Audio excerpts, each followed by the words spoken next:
What's going on, everybody? Welcome back to The Observant Lineman. Myles Garrett and Mason Rudolph.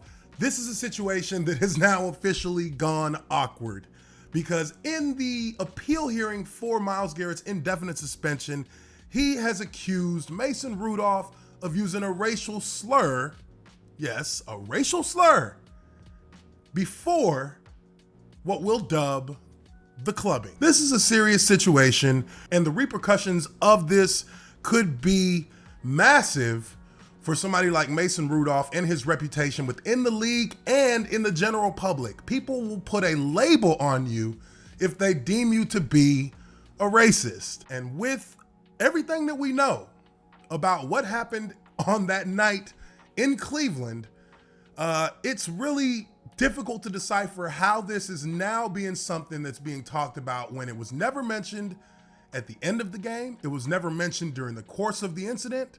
The reactions of the players on the field don't match up with that of someone who is accused of something like that. Because as a player, and I'll say myself, I can't recall a time when I've heard anybody utter racial slurs on the football field when it comes to any kind of altercations or tensions on the field. I've never witnessed it. And it's not to say that it hasn't happened, but when something like that does happen, the response is usually immediate. The response is usually unified, I would assume. Like when there's an incident on the field, the entire group, whether it be offense or defense, responds. And it's hard for me to picture that at this point, when this situation was going down in the game, that if he had called Myles Garrett, let's say the N-word, that there wouldn't have been an instant response. And even in the aftermath of it, players talk. So when, Myles Garrett is going to the sideline and they're talking about the situation of him clubbing Mason Rudolph, you would also have heard or at least seen the responses on the field of people who were hearing for the first time that Myles Garrett was making this accusation against Mason Rudolph. And on top of that, you have the post-game interview. Myles Garrett makes no mention of this, and that would have been the time to say it. He didn't talk to anybody in the locker room about it, on the team. He didn't talk to any coaches, any players, anyone on the team or in the facility to let them know with his side of the story what actually happened. No coaches mentioned it in post-game meetings. And, I just find it very difficult to believe at this point that now you bring this out. But let's take a look at this article from Bleacher Report. NFL found no evidence Mason Rudolph called Myles Garrett racial slur. The NFL discovered no evidence to corroborate Myles Garrett's claim that Mason Rudolph used a racial slur before the fight toward the end of the Cleveland Browns' 21-7 win over the Pittsburgh Steelers on November 14th. Garrett made the allegation at his suspension appeal hearing Wednesday, according to ESPN. Steelers spokesman Burt Lawton denied the allegation in a statement. Mason vehemently denies the report of being accused of using a racial slur during the incident in Thursday night's Cleveland game in Cleveland. He will not discuss the accusation any further, and his focus remains on preparation for Sunday's game against Cincinnati. The legal firm that represents Rudolph also disputed this allegation. This is a lie.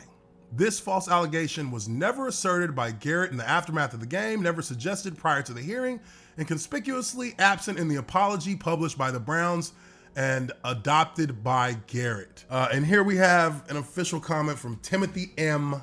Younger. According to ESPN, in his appeal, Myles Garrett falsely asserted that Mason Rudolph uttered a racial slur toward him prior to swinging a helmet at Mason's uncovered head in a desperate attempt to mitigate his suspension. This is a lie. This false allegation was never asserted by Garrett in the aftermath of the game. Yes, this is all the stuff we just talked about. The malicious use of this wild and unfounded allegation is an assault on Mason's integrity. It's important. Which is far worse than the physical assault witnessed on Thursday. This is reckless and shameful, and we will have no further comment.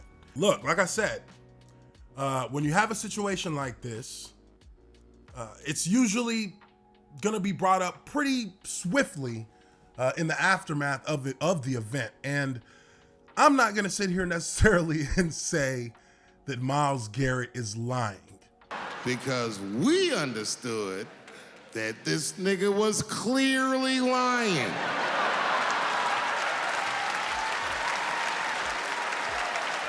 Myles Garrett's lying. He's lying. I mean, come on. This is, to me, is the ultimate trump card that people try to use in times when they know they were wrong. You don't bring out what would have been pertinent information for everyone involved and everyone covering this situation. That would have been an item of discussion that would have needed to be brought up immediately in the aftermath of this situation. And you wait 6 days to report this situation during an appeal hearing to try and overturn the indefinite suspension that you have. That's a lot of money on the line for Myles Garrett.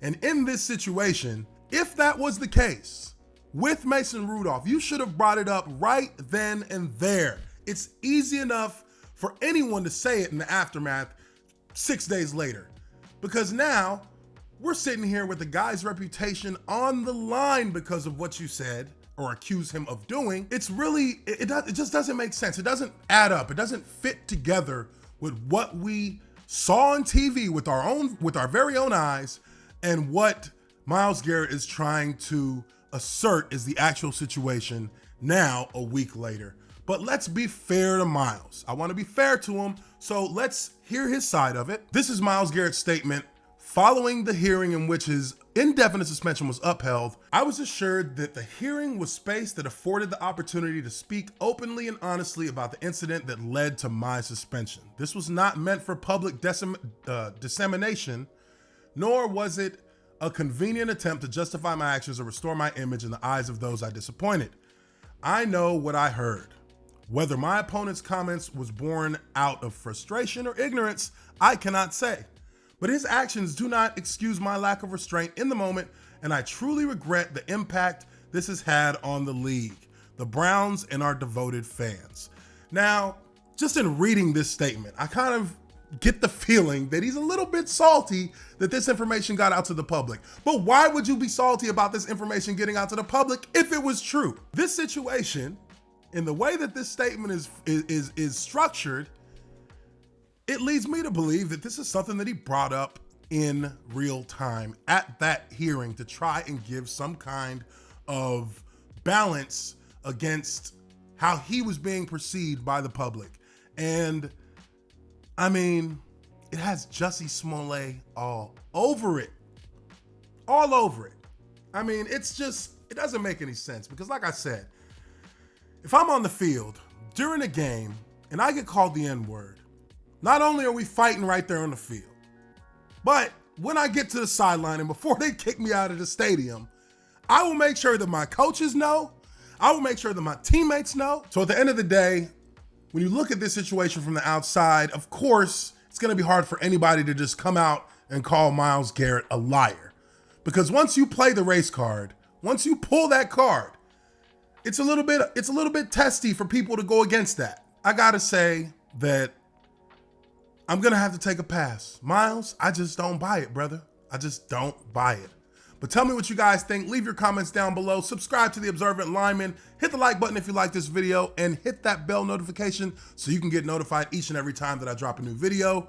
I'm your Observant Lineman, Uche Nwaneri. I appreciate you guys very much, and I will catch you all on the next one. Peace.